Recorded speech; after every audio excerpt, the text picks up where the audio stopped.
Good morning, guys. Today we're talking about anterior pelvic tilts. Now what I want you to do is imagine your pelvis, okay, as a bucket of water. Now every muscle that crosses or attaches to that pelvis is working to keep that bucket neutral, not spill any water. So what's happening with an anterior pelvic tilt is you'll notice, very subtle there, I don't know if you can see that, but very subtle. Well, it's extremely common if you sit a lot, if you have a commute, an office worker, very, very common. What's going to happen is you're going to end up with very weak, sleepy glutes. You're gonna, hip flexors could be short, tight, weak, abs definitely weak, and this is a recipe for disaster.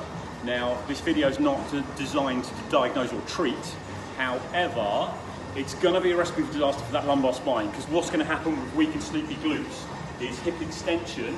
It's not going to be driven from the glutes, it's going to be driven from here, the lumbar spine. Those erectors, those paraspinals, they're going to be the thing driving hip extension. But from a training perspective, it's terrible because you're not going to be able to generate the sort of power you could potentially do as if it's the glutes doing the work. So what we're going to do is we're going to strengthen the glutes, we are going to strengthen the abs, and we're going to unload those hip flexors, and we're going to do all three of those things in 2 movements. So I think I can keep you here. Let's keep you there, let's try that. Okay, first of all, it's a simple lunge. Right. Going to come into a static lunge, split squat if you like. Okay, first of all, that rear leg, I'm already feeling that hip flexor unload here, right? Leg that's in front. What I'm going to do is I'm going to ensure that I'm driving my heel into the floor in front. Glutes engaged for me now. And all I'm going to do is lunge down and then straighten myself up, driving into the ground. 2, 3, 4. So that is strengthening the glute, unloading the hip flexor at the same time. Let's bring you down here. Let's try that. Right, so what I'm using for this one is a band hooked around. If you can see that.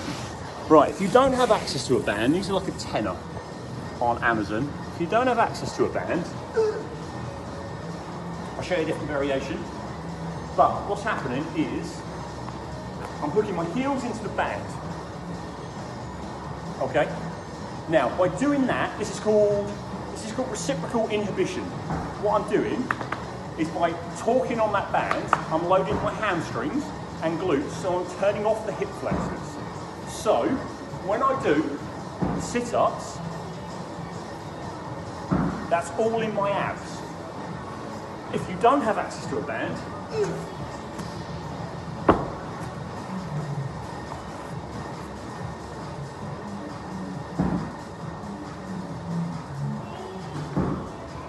just like that.